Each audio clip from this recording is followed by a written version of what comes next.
శివాయ. ఓం నమో నారాయణాయ.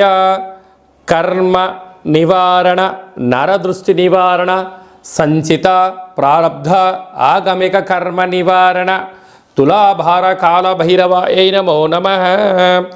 ఓం దిగంబరాయ విద్మహే గజవాహనాయ ధీమహి తన్నో కపాలకాల భైరవ ప్రచోదయాత్.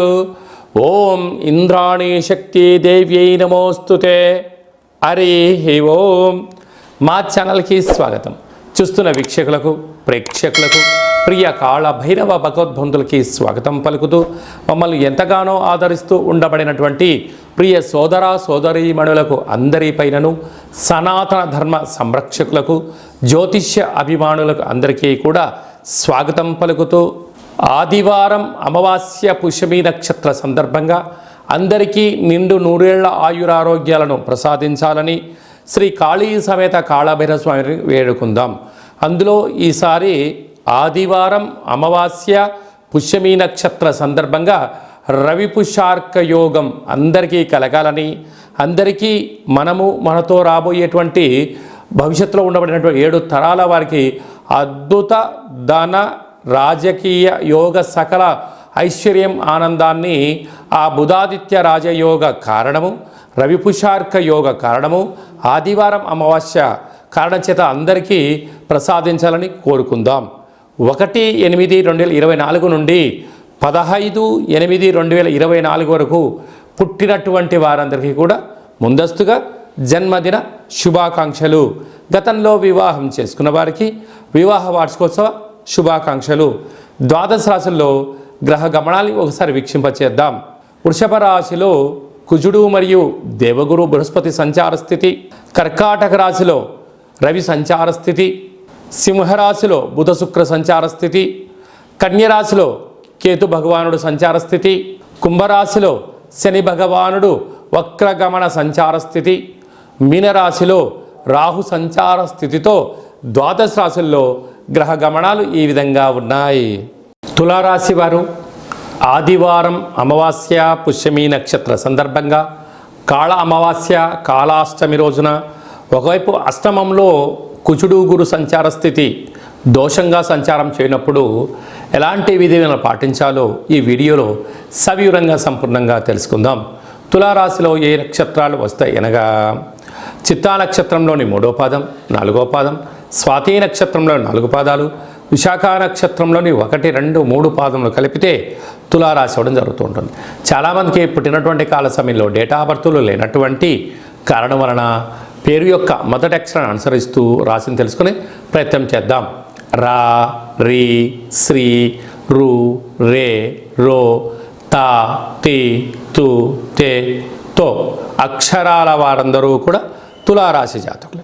తులారాశి యొక్క అధిపతి శుక్ర భగవానుడు. వీరు పంచమ స్థానంలో శని సంచార స్థితి ఉండడం, వక్రగమనంలో శని భగవానుడు ఉండడం వలన వాహన ప్రమాదాలు స్వల్పంగా పొంచి ఉన్నాయి. నీటితో నిప్పుతో దూరంగా ఉండే ప్రయత్నం చేయండి. 6వ స్థానంలో రాహు సంచార స్థితి ఉండడం వలన రుణ సమస్య, రోగ సమస్య పొంచి ఉన్నాయి.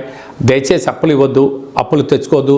అష్టమ స్థానంలో కుజ భగవానుడు సంచారం చేయడం వలన కుజదోష ప్రభావం కారణం వలన మీ జన్మ నక్షత్రం రోజున అమావాస్య అష్టమి తిథి ఎందున దూర ప్రయాణాలు, జల ప్రయాణాలు, దూరంగా ఉండడం, క్రయ విక్రయాలు, లావాదేవీలు, ఓర్పు, సహనం చాలా అవసరం అని చెప్పి మీరు గుర్తు పెట్టుకోగలగాలి. అదే కాకుండా కూడా రాజ్యస్థానంలో రాహు సంచార స్థితి, లాభంలో బుధ శుక్ర సంచార స్థితి, వ్యయంలో కేతు భగవానుడు ఉండడం వలన చిన్న చిన్న విషయాలకు ఆందోళన, సున్నితమైన స్వభావం కలిగి ఉండబడిన ఎవరైనా ఏదైనా అన్నట్లయితే దానినే మీరు మనసులో పెట్టుకొని పదే పదే అనుకోకుండా కాలాన్ని నెట్టుకుపోయే ప్రయత్నం చేయగలగాలి. కనుక తెల్ల జిల్లడి యొక్క వృక్షం చుట్టూ ప్రదక్షిణ, దీపము, వీలైతే ఆ యొక్క వేరును తెచ్చుకొని మట్టిని బాగా కడిగి సింధూరం బాగా పూసుకొని పూజామందిరంలో ఉంచుకొని తంత్ర వరసిద్ధి తాంత్రిక కాళభైరవ హోమ కార్యక్రమాన్ని చేసి ఇంట్లో పెట్టుకున్నట్లయితే అద్భుతమైనటువంటి మీరు రాబోయే 7 తరాల వారికి ఆనంద సిద్ధి, ఆరోగ్య సిద్ధి, ఐశ్వర్య సిద్ధి కనక సిద్ధి, అమృత సిద్ధి అనేటువంటి అనేక రకాల సిద్ధులు మీకు సొంతమై తులారాశి వారికి ఎనలేనటువంటి ధనం, ఐశ్వర్యం మీ సొంతం కాబోతుంది. సాఫ్ట్వేర్ ఉద్యోగస్తులు, హార్డ్వేర్ ఉద్యోగస్తులు, వ్యవసాయ సోదరీమణులు, మార్కెటింగ్ రంగాలు, హోటలు, వ్యాపారాలు, రియల్ ఎస్టేట్ రంగాలు, షోరూమ్స్లు, పెట్టుబడిదారులందరికీ కూడా చాలా మంచి కాలము అని చెప్పి గమనించాలి. ముఖ్యమైనటువంటి పండగల గురించి క్లుప్తంగా సవివరంగా సంపూర్ణంగా తెలుసుకుందాం. 4వ తారీఖు 8వ నెల 2024 సంవత్సరంలో ఆషాఢమాస బహుళపక్ష ఆదివారము అమావాస్య పుష్యమీ నక్షత్ర సందర్భంగా చాలా మహోన్నతమైన పర్వకాలం అని చెప్పి గమనించాలి. ఆదివారం అమావాస్య వస్తేనే అందరికీ పెద్ద పండగ. అందులో పుష్యమీ నక్షత్రంతో కూడుకున్నటువంటి అమావాస్య కావడం వలన మనకు బహిర్ ప్రాంతాలలో వ్యవసాయ క్షేత్రాల్లో తెల్ల జిల్లేడు వృక్ష ఉండడం జరుగుతూ ఉంటుంది. ఏపుగా పెరిగినటువంటి వృక్ష దేవత కింద శ్వేతార్క వరసిద్ధి మహాగణపతి స్వామివారు వృక్ష రూపంలో ఉండడం జరుగుతుంటుంది.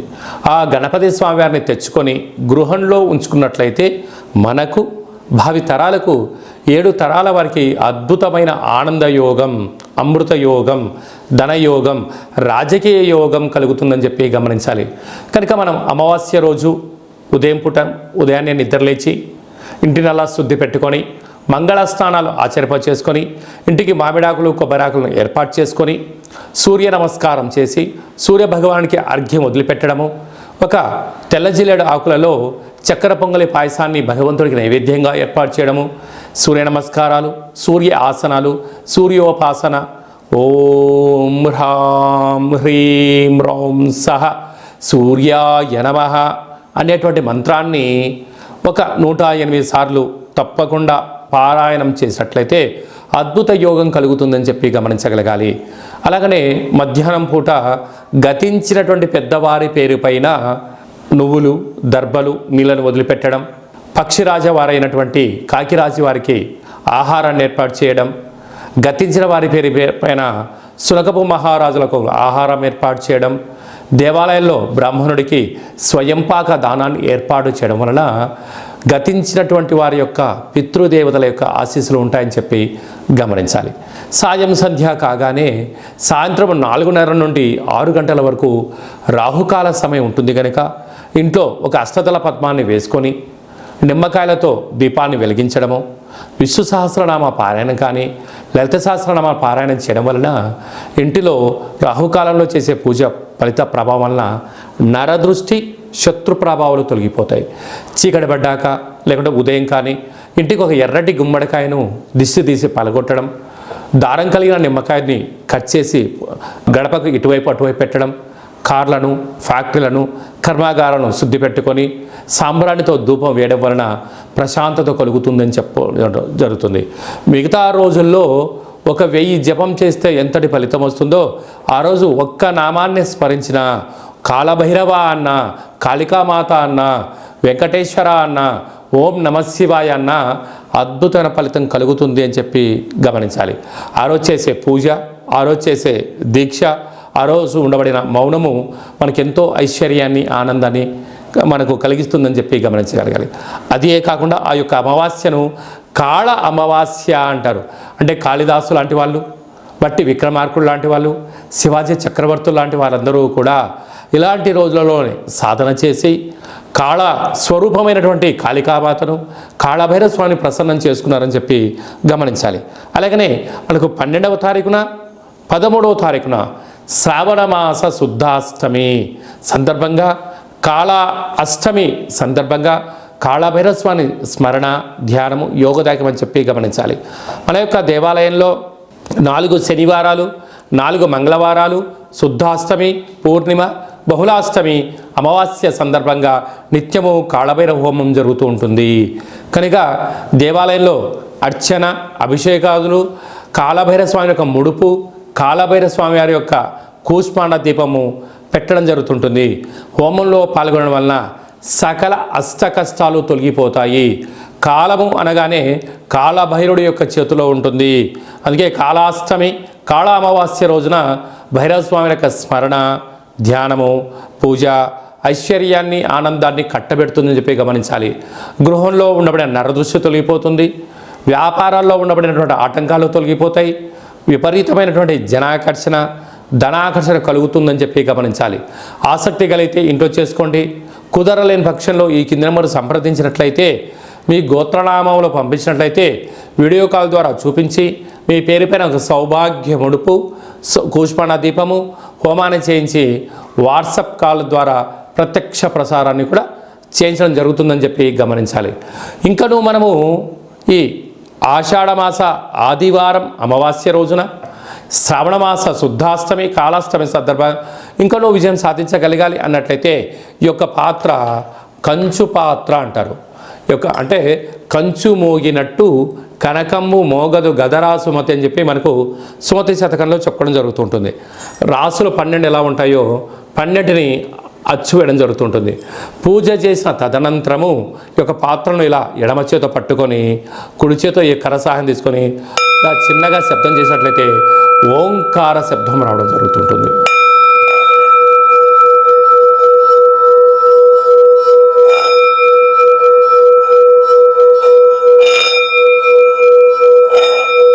ఈ ఒక ఓంకార శబ్దం ధ్వని వలన మానవుని యొక్క శరీరంలో చక్రాలు వికసింపచేయడం, ఇంట్లో ఉండబడినటువంటి దరిద్ర దేవత బయటికి వెళ్ళడం, గ్రామంలో సంచరించేటువంటి మహాలక్ష్మి దేవత గళ్ళు గళ్ళు అంటూ మన ఇంటికి రావడం, మన ఇంట్లో అమ్మవారు కూర్చోవడం వలన సకల ఐశ్వర్యానికి సకల ఆనందానికి అపార కుబేర సంపన్నులు అవుతారని చెప్పి గమనించాలి.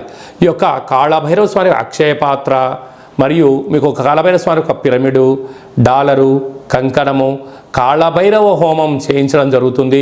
మీకు వాట్సాప్ కాల్ ద్వారా ప్రత్యక్ష ప్రసారాన్ని కూడా చూపించడం జరుగుతుంది. ఆసక్తి గలవారు ఈ కింద నెంబర్ సంప్రదించి ఆ అక్షయ పాత్రను ఇంట్లో ఉంచుకోవడం వలన అద్భుతమైన ఆనందం ఆరోగ్యం మీ సొంతం అవుతుందని చెప్పి గమనించాలి. అలాగనే మీ వ్యక్తిగత జాతకం తెలుసుకోవాలనుకుంటున్నారా? మీ పుట్టినటువంటి కాల సమయంలో మీకు తల్లిదండ్రులు పెట్టిన పేరు, డేటు, నెల, సంవత్సరం, సమయం రాసి పంపించినట్లయితే 100 సంవత్సరాల జాతకాన్ని రాసి సవివరంగా పంపించడం జరుగుతుంది. మీరు పుట్టినప్పుడు గ్రహ గమనాలు ఎలా ఉన్నాయి, ప్రస్తుతం ఎలా ఉంటున్నాయి, రాబోయే కాలంలో ఎలా ఉండబోతున్నాయో సవివరంగా సంపూర్ణంగా తెలియజేయడం జరుగుతుంటుంది.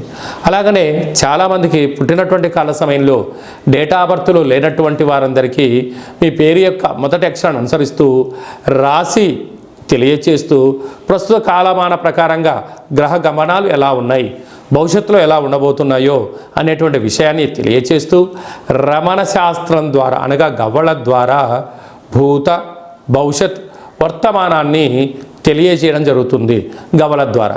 కనుక డేటా బర్త్లో లేనటువంటి వారికి గవ్వల ద్వారా జ్యోతిష్యాన్ని చెప్పడం జరుగుతుంది. కనుక మన వ్యక్తిగత జాతకాన్ని తెలుసుకుందాం, గ్రహాలలో ఉండబడిన దోషాలను తెలుసుకుందాం, తినేటువంటి ఆహారాల్లో వేసుకునే వస్త్రాల్లో చేసే పనుల్లో స్వల్పమైన మార్పులు చేసుకుందాం.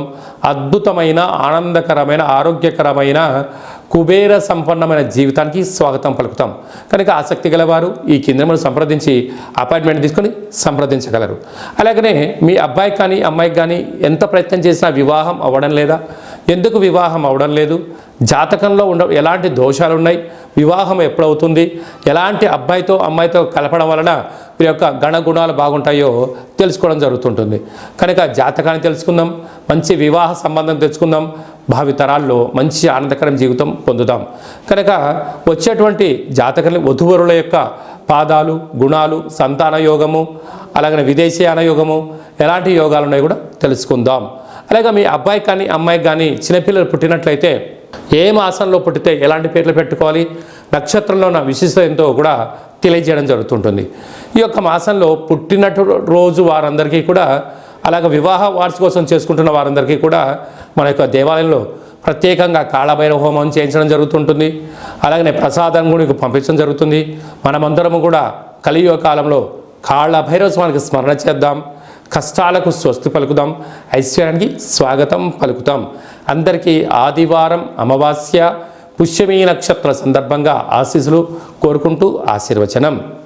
ఓం కాళకాలాయ విద్మహే కాళాతీతాయ ధీమహి తన్నో కాళభైరవ ప్రచోదయాత్. శతమానం భవతి శతాయు పురుష సతేంద్రియ ఆయుష్యేవేంద్రియే ప్రతిష్టతే ధనం ధాన్యం బహుపుత్రలాభం శత సంవత్సరం దీర్ఘమాయు సర్వే జనా సుఖినో భవంతు లోకా సమస్తా సుఖినో భవంతు సర్వం కాళభైరవ దేవతార్పణమస్తు. ఈ వీడియో మీకు నచ్చినట్టయితే లైక్ చేయండి, షేర్ చేయండి, మా ఛానల్ని సబ్స్క్రైబ్ చేసుకోండి. అందరికన్నా ముందుగా మీ యొక్క వ్యక్తిగత జాతకం తెలుసుకోవాలనుకుంటున్నారా? అందరికన్నా అదృష్టాన్ని ఐశ్వర్యాన్ని తెచ్చేటువంటి విషయాలు తెలుసుకోవాలనుకుంటున్నారా అన్నట్లయితే గంట సింబల్ ప్రెస్ చేయండి, ఆల్ అనే బటన్ తెలియచేసి మీరు ఎవరి క్షేమాన్ని కోరుకుంటున్నారో, మీ క్షేమాన్ని ఎవరైతే కోరుకుంటున్నారో ఈ ఆధ్యాత్మికమైన సమాచారాన్ని చేరవేసి భగవంతుడి యొక్క ఆశీస్సులు పొందగలరు.